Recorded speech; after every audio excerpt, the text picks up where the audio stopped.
नमस्कार, good evening. पुन्हा एकदा आजच्या अपडेट व्हिडिओमध्ये आणि M1 ट्रेडिंग स्पेसमध्ये मी मयूर पुन्हा एकदा तुमचं मनापासून स्वागत करतो. आज अपडेटमध्ये जास्त सांगायसारखं काही आहे नाही, कारण की तुम्हाला इथे दिसत असेल की ऑर्डर बुक आज पूर्णपणे एम्प्टी आहे, खाली आहे. कोणताही ट्रेड आपण आज घेतलेला नाही आहे, कारण की आज आपला M1चा गोल्डन सेटअप ऍक्टिव्हेट झाला नाही, तर आपण कोणताही ट्रेड ऍक्टिव्हेट केलेला नाही आहे. असे जे दिवस आहेत ते आपल्याला मार्केटमध्ये भरपूर वेळा फेस करावं लागतात. फक्त तुम्हाला एक रिमाइंडर द्यायचं होतं की जो डिसिप्लिनमध्ये राऊंड ट्रेड करणार तो 100% प्रॉफिटेबल ट्रेडर बनू शकतो, हेच तुम्हाला शो करायचं होतं. मी पण आज ट्रेड घेतलेलं नाही आहे, ते पण अपडेट द्यायचं होतं, म्हणून हा शॉर्ट व्हिडिओ मी तुम्हाला बनवतोय. त्यासोबत निफ्टी आणि बँक निफ्टीचं काय बिहेवियर होतं आजचं, का बरं सेटअप ऍक्टिव्हेट झाला नाही, का बरं आज आपण इग्नोर केलं आणि कोणतं ट्रेड घेतलं नाही, ते पण तुम्हाला शॉर्टमध्ये एक्सप्लेन करायचं होतं, म्हणून हा शॉर्ट व्हिडिओ मी बनवतोय. इथे तुम्हाला मी रिफ्रेश पण करून दाखवतो. ओके, तर पूर्ण ऑर्डर बुक जी आहे ती एम्प्टी आहे. ओके, तर निफ्टी आणि बँक निफ्टीमध्ये काय सिनेरियो होते, का बरं ऍक्टिव्हेट नाही झाला, आपण डायरेक्टली चार्टवर जाऊ आणि तिथे एक्सप्लेन करू. तर मी इथे चार्ट ओपन करून घेतो. बँक निफ्टीचा चार्ट मी इथे ओपन करून घेतलेला आहे. बँक निफ्टीची ओपनिंग स्लाइटली आज गॅपडाऊन होती. पहिली कॅन्डल जी होती ती इंडिशन होती, दोन्ही साईडनी याला मोठ्या मोठ्या वीक होत्या. स्लोली मुवमेंट करत होतं. जी मोमेंटम आज स्टार्ट झालेली होती मॉर्निंगमध्येच ती एवढी स्लो होती की ऑलरेडी आपल्याला दिसून आलेलं होतं की कालची जी मुवमेंट होती, दोन्ही साईड जे मोमेंटम केलेलं होतं, त्यानंतर मार्केट आज थोडं रिलॅक्स करणार, रेस्ट करणार आणि साईडवेज राहू शकतं. तेच मार्केटने आज केलेलं आहे. आपण जेवढे पण जण लाईव्हमध्ये होतो सर्वांना मी गाईड करत होतो की एक्झॅक्टली जेव्हा ऍक्टिव्हेट होईल तेव्हाच आपण ट्रेड घेऊ. रॅन्डम ट्रेड करू नका, कारण की ऑलरेडी आपण काल चांगलं प्रॉफिट कमवलेलं होतं. त्याला प्रोटेक्ट करणं आज आपलं चॅलेंज होतं, तर तेच आपण आज केलेलं आहे. ही जी मुवमेंट होती ही टोटली साईडवेज आणि स्लो होती. ओके, या लेवलला ब्रेकडाऊनसाठी आपण वेट करणार होतो. इथे एक चांगलं ब्रेकडाऊन पण आलं आणि चांगली स्ट्रॉंग आपल्या सेटअप अकॉर्डिंग कॅन्डल पण होती, बट डायरेक्टली पीडीएलवर येऊन थांबलं, तर आपल्याकडे टार्गेट नव्हते म्हणून आपण याला इग्नोर केलं. त्यानंतर स्लोली हा खाली आला, पुन्हा साईडवेज गेला, व्हॉलेटिलिटी क्रिएट केली या कॅन्डलमध्ये, पुन्हा खाली आला आणि पुन्हा रेंजमध्ये राहूनच याने जी क्लोजिंग दिलेली आहे ते रेंजमध्येच दिलेली आहे. तर आपल्या सेटअप अकॉर्डिंग काही आज नव्हतं, म्हणून आपण बँक निफ्टीला टोटली इग्नोर केलेलं आहे. बँक निफ्टीमध्ये कोणताही ट्रेड घेतला नाही आणि त्यानंतर निफ्टीला पण आपण इग्नोर केलेला आहे. निफ्टीचा पण चार्ट तुमच्यासमोर मी ओपन करतो आणि तिथे पण तुम्हाला एक्सप्लेन करून देतो. तर इथे बघत असाल तर 9 तारीख आहे आज. निफ्टीचा जी ओपनिंग आहे ती पण टोटली फ्लॅट होती. पहिल्या कॅन्डलमध्ये डायरेक्शन डाऊन साईडचं होतं. मला वाटलं की निफ्टीमध्ये स्ट्रेंथ येऊ शकते, कारण की आज निफ्टीची वीकली एक्सपायरी होती.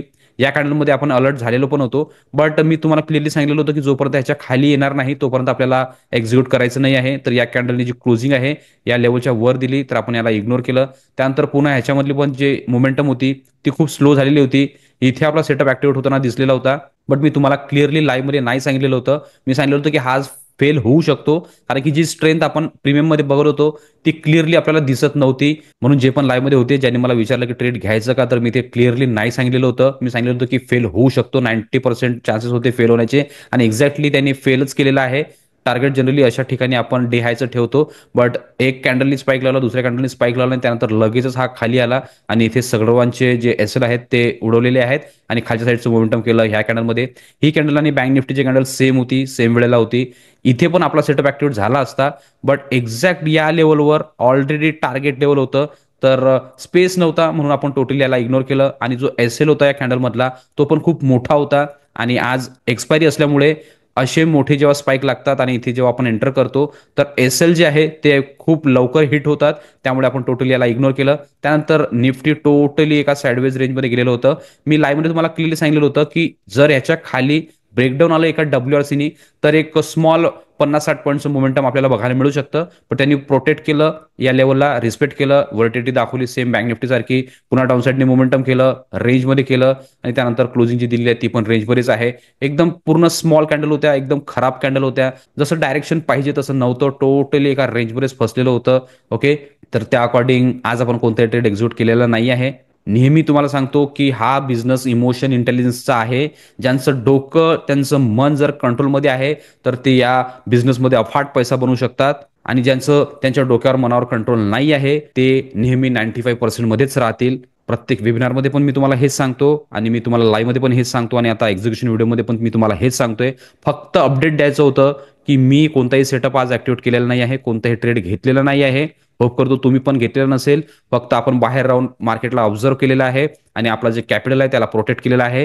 उद्या 100% चान्सेस आहेत की मार्केट काही ना काही मुवमेंट देऊ शकतं. थोडंफार पण मुवमेंट जर दिलं तर ते आपल्या खिशात येऊ शकतं, आपण चांगला प्रॉफिट बनवू शकतो. बट त्याकरता आपल्याकडे पैसे असणं गरजेचं आहे, कॅपिटल असणं गरजेचं आहे. तर अशा दिवशी जर आपण ते कॅपिटल प्रोटेक्ट केलं तर बिनधास्त आपण उद्या चांगल्या प्रकारे ट्रेड करू शकतो, जेव्हा पण आपला सेटअप ऍक्टिव्हेट होईल तेव्हा. तर होप करतो की दोन्ही इंडायसेसचं निफ्टी आणि बँक निफ्टीचं अपडेट तुम्हाला इथे क्लिअर झालेलं असेल आणि हे पण समजलेलं असेल की असे दिवस मार्केटमध्ये येतात आणि अशा दिवसाला आपल्याला प्रॉपरली स्ट्रॉंग माइंडसेटनी मॅनेज करायचं असतं आणि जरा मार्केटच्या बाहेर राहूनच मार्केटला ऑब्झर्व केलेलं बरं राहतं. तर अपडेट क्लिअर झालेलं असेल. त्याचबरोबर रोज जे आपण लाईव्ह घेतोय, लाईव्ह मार्केटमध्ये लर्निंग करतोय, रोज सकाळी 9 ते 12 वाजेपर्यंत ती लाईव्ह तुम्ही एन्जॉय करत असाल, भरपूर लर्निंग करत असाल आणि माझ्यासोबत भरपूर पैसा पण बनवत असाल. ज्यांना कोणाला पण आमच्यासोबत लाईव्हमध्ये पार्टिसिपेट करायचं असेल, लाईव्हमध्ये येऊन लर्निंग करायची असेल आणि बघायचं असेल की मी लाईव्ह मार्केटमध्ये कशी प्रिडिक्शन करतो आणि कसे आपले सेटअप जे आहे ते ऍक्टिव्ह करून दाखवतो, तर ते डिस्क्रिप्शनमध्ये दिलेल्या नंबरवर कॉल किंवा व्हॉट्सअप करू शकता आणि पूर्ण डिटेल घेऊ शकता. डिटेल घेतल्यानंतर लगेचच तुम्ही दुसऱ्या दिवसपासून आमच्यासोबत लाईव्हमध्ये जुळू शकता आणि लाईव्ह मार्केटमध्ये लर्निंग करू शकता. त्याचबरोबर रोज मी जे अपडेट व्हिडिओ अपलोड करतो यामध्ये पण तुम्हाला काही पार्ट व्हॅल्युएबल वाटत असेल किंवा काही लर्निंग मिळत असेल तर तुम्ही आमच्या चॅनलला सबस्क्राईब करू शकता आणि व्हिडिओला लाईक करू शकता, जेणेकरून येणारे सगळे अपडेट तुम्हाला कंटिन्यू येत राहतील. तर आजच्या अपडेट व्हिडिओ पुरतं एवढंच ठेवू. भेटूया नेक्स्ट व्हिडिओमध्ये. तोपर्यंत सर्वजण शिकत राहा, इम्प्लिमेंट करत राहा. मी मयूर साइन ऑफ करतो. गुड लक. बाय.